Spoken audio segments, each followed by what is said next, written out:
Тәуелсіздік кез келген мемлекеттің басты байлығы. Қазақ халқы да оған жету жолында көптеген жағдайды бастан өткерді.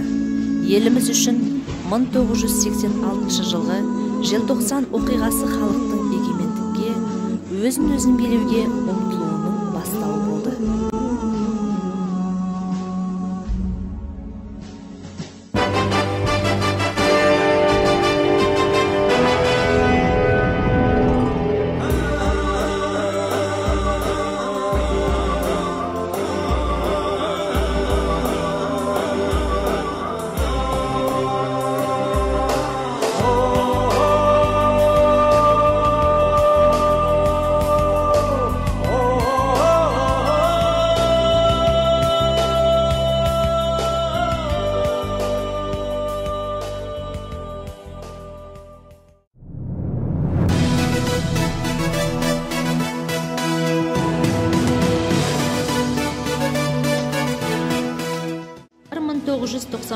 жылы 16 желтоқсан күні Қазақстан өз тәуелсіздігін жариялады.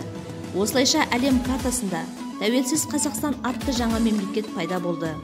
Оның тұңғыш президенті болып Нұрсұлтан Әбішұлы Назарбаев сайланды. 1991 жылдың 29 тамызында Қазақ КСР президентінің Семей ядролық сынақ полигоны жабу туралы жарлығы шықты. 1991 жылы 2 қазанда Тоқтар Әубәкіров Қазақтың тұңғыш ғарышкері Байқоңырдан Союз ТМ-13 кемесімен ғарышқа ұшты. 1992 жылдың 4 маусымында Қазақстан Республикасының президенті өзіміздің рәміздер туралы заңға қол қойды. 1993 жылы Қазақстан Республикасының президенті болашақ бағдарламасын тағайындады. 1993 жылдың 15 қарашасында төл теңгеміз айналымға түсті. 1995 жылы 30 тамызда еліміздің жаңа аты заңы қабылданды. 1998 жылы 6 мамырда Ақмола қаласын Астана деп атауға жарлық шығарды. 2002 жылы елорданың символына айналған Астана Бәйтерек монументі салынды. Оның биіктігі 97 метр. 2003 жылы демографиялық жағдайды көтеру мақсатында аналарға бала тууына байланысты бір реттік жәрдемақылар беріле бастады. 2011 жылы Қазақстанда 7-ші қысқы Азия ойындары өтті. Қысқы Азия ойындарын қабылдаған 4-ші мемлекет. 2017 жылы Қазақстанда алғаш рет экспо көрмесі ұйымдастырылды. Оны тамашалауға әлемнің түкпір-түкпірінен 3 миллион адам келді. 2018 жылғы 5 қазандағы жолдауында елбасы Нұрсұлтан Назарбаев 2019 жылды жастар жылы деп жариялаған болатын. 2019 жылы 19 наурызда Қазақстанды 28 жыл бойына басқарған еліміздің тұңғыш президенті Нұрсұлтан Назарбаев президент ретінде өкілеттігін тоқтатты. Сол жылы 9 маусымда елімізде кезектен тыс сайлау өтіп, Қасым Жомарт Тоқаев ел президенті болып сайланды. Сол жылы Астана қаласын Нұр-Сұлтан деп өзгерту туралы жарлыққа қол қойды. 2020 жылы еріктілер жылы болып жарияланды.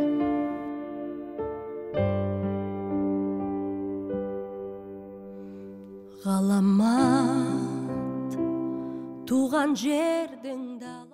Степногорск Көкшетау қаласының оңтүстік шығысына қарай 220 км жерде, Сарыарқаның солтүстігінде, Ақсу өзенінің оң жағалауындағы Аласа белесті жазықта орналасқан. Тұрғыны 2015 жылға қарай 42 мың адам болған. Іргесі 1963-64 жылы қаланған. Қаланы сирек шоқ ормандар қоршаған. Степногорскте химия, машина жасау, микробиология, тамақ, құрылыс материалдары кәсіпорындары, энергетика саласы жақсы дамыған. Негізгі кәсіпорындары кен химия комбинаты, жөндеу механика заводы, подшипник заводы, үй құрылыс комбинат, темір бетон бұйымдар заводы, тамақ комбинаттары, биомет препарат, ғылыми өндірістік комбинаты және тағы басқа жақсы өндірілген. Қалада 9 байланыс бөлімі, телефон станциясы, аурухана, емхана, қазіргі заманғы жабдықтармен қамтамасыз етілген 1000 орындық аурухана кешені жұмыс істейді.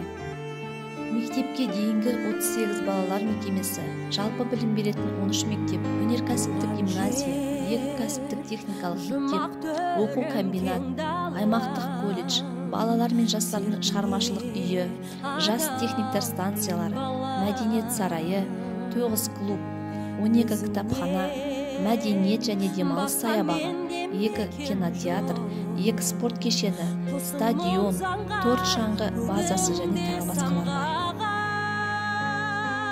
Айналдым сенің шексіз далаңнан, өзіңде жатыр мендік баларман.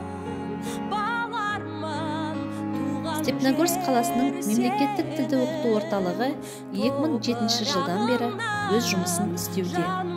Қазіргі таңда Степногорск қалалық оқыту әдістемелік орталығында штат бойынша 9 қызметкер жұмыс жасайды.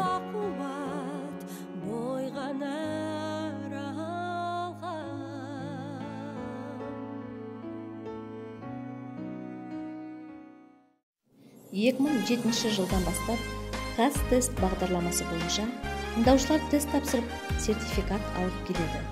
Тыңдаушылардың тілді үйренуге қызығушылығын арттыру мақсатында іс-шаралар тұрақты түрде өткізіледі.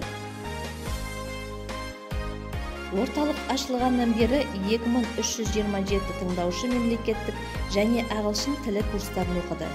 1153 тыңдаушы сертификат алған. Қазақстан Республикасы тәуелсіздігін алғаннан бері 30 жылдың ішінде өлкедегі көркем жарнамалар мен маңдайша жазуларының дұрыстығын қадағалау мақсатында сауатты жарнама қала көркі атты акция жұмысын жасап келеді.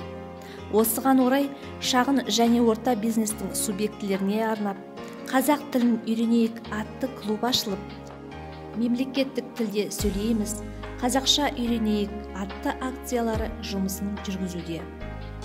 Орталық тыңдаушыларының жұмыс орны, өрт сөндіру бөлімі, балалар шығармашылық үйі, биомет медициналық орталық, прокуратура, білім бөлімі, әкімдік, қорғаныс істер жөніндегі бөлімі, қалалық су арнасы және тағы басқалар.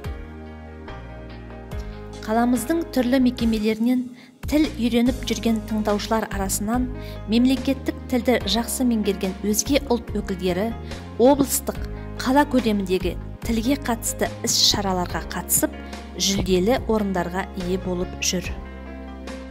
Нұр Отан партиясы саяси кеңесінің кеңейтілген отырысында елбасы Нұрсұлтан Назарбаев елдіктің 7 тұғыры атты қағидаттар жиынтығымен таныстырды. Біз тәуелсіздіктің 30 жылдығын айтулы жетістіктермен қарсы алып отырмыз. Қуатты елге айналып, бірлігі бекем қоғам құрдық. Сындарлы саясат жүргізіп, әлеуетті зор нарықтық экономикалық жүйе қалыптастырдық. Ең бастысы, бабаларымыз ғасырлар бойы аңсап өткен тәуелсіздікке қол жеткізіп, елдігіміз қайта жаңғырды.